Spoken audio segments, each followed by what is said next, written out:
그 외에 위스키를 만들 때 한 증류소에서 보리로만 술을 만들게 되면 보통은 우리가 싱글 몰트 위스키라고 부르죠.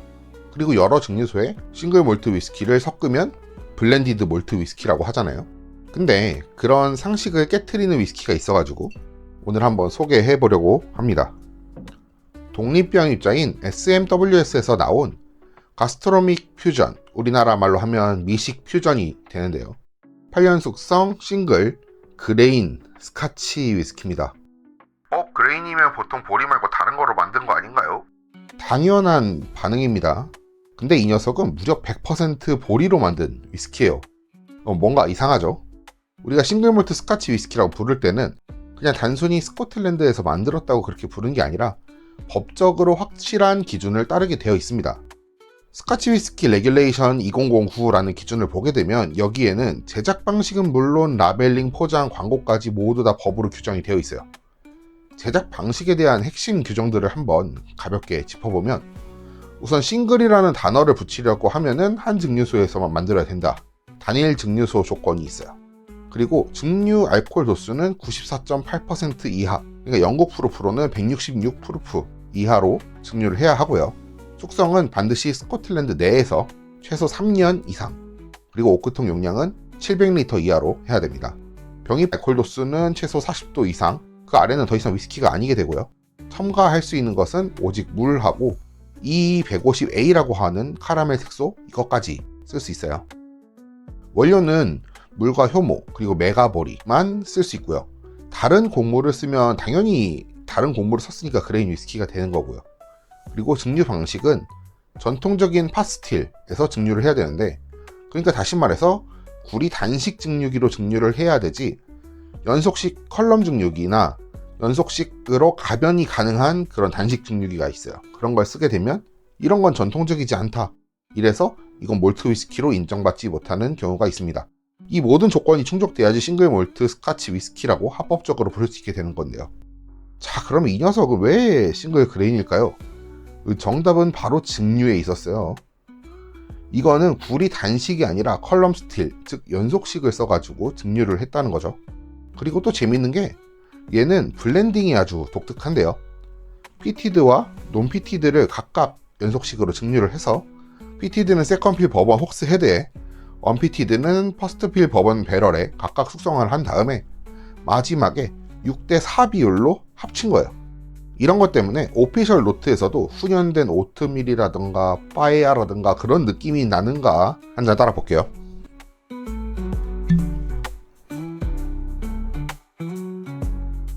자, 일단 따르자마자 바로 확 올라오는 느낌은 약간 하이랜드 지역의 피트 느낌, 그리고 약간 바나나에 설탕 뿌려서 구운 그 바나나 브릴레 같은 느낌이 살짝 있어요. 일단 이 친구의 스펙을 이야기하자면 알코올 도수는 50%, 숙성은 8년이고요. 2015년 빈티지로 알고 있어요. 증류소는 여기서 따로 안 알려줬는데 이런 변태 같은 위스키를 만든다면 을에 생각나는 증류소가 있어요. 로크로몬드일 확률이 큽니다.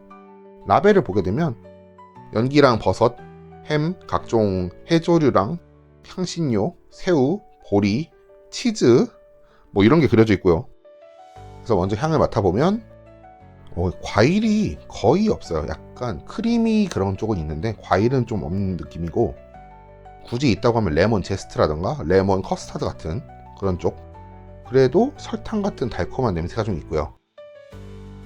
뒤쪽으로 약간의 훈연기랑 염분기 같은 거가 좀 있고, 아까 말씀드린 것 같은 그런 계피나 설탕을 뿌려서 구운 바나나 브릴레가 좀 이렇게 스쳐가긴 합니다.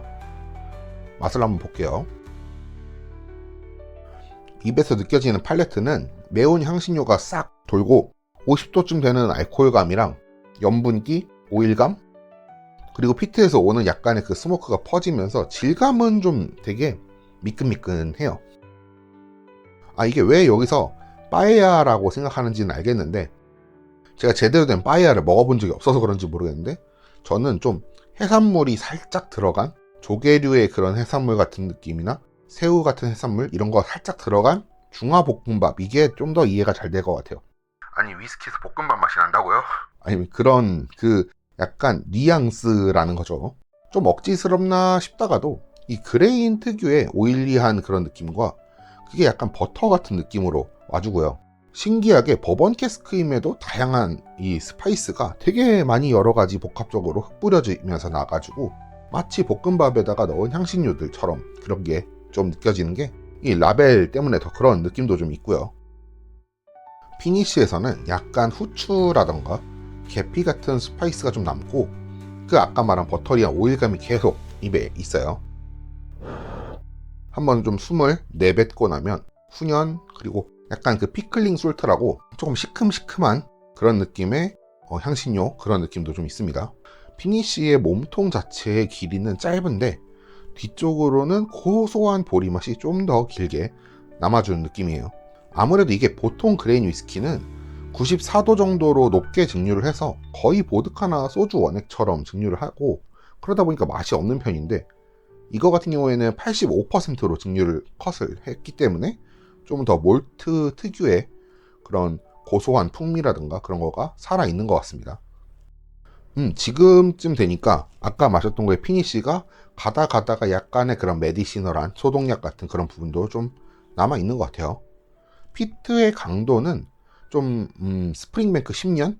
그것보다는 살짝 강하지 않나. 왜냐면 이 약간 메디시널 때문에 좀 그런 느낌이 좀 있습니다.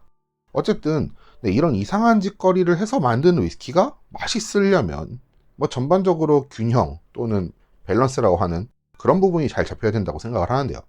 밸런스는 또 무슨 소리야? 그게 뭔데? 라고 하실 분들한테 제가 느끼고 있는 그런 밸런스의 기준을 좀 설명을 드려보면 저는 그 밸런스적인 측면 자체를 향과 맛, 피니쉬가 얼마나 일치하는지 머릿속으로 떠오르는 그런 이미지가 얼마나 잘 연속적인지를 보는 편이에요. 향에선 달았는데 맛에서는 안 달아요. 근데 피니쉬에서는 또 달아. 이것도 조금 애매한 거고 향에서는 아무것도 없었는데 맛은 되게 달고 피니쉬가 짧아. 이것도 좀 애매한 거죠. 그런 거가 저는 밸런스라고 생각을 하고 있습니다.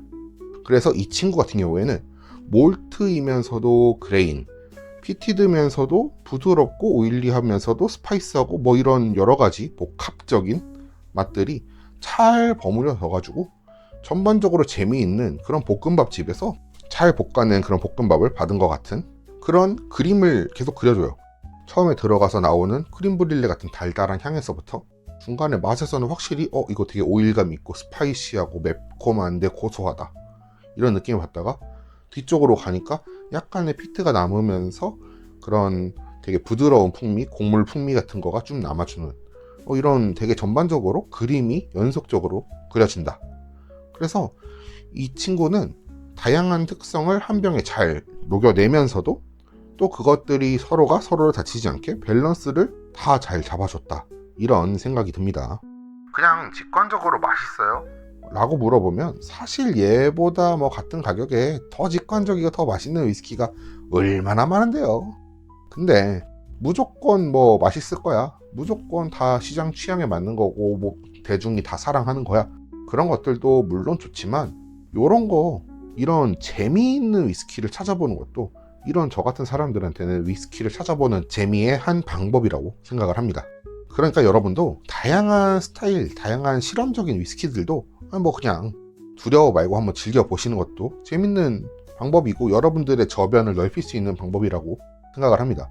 네, 그래서 오늘의 색다른 위스키 SMWS라는 독립병입자의 미식 퓨전에 대해서 리뷰를 해봤는데요. 이런 위스키도 꽤 마음에 드셨다면 오늘 영상 좋아요, 댓글, 구독, 알림 설정까지 꼭 잊지 마시고요. 저는 또 다음 영상으로 찾아뵙겠습니다.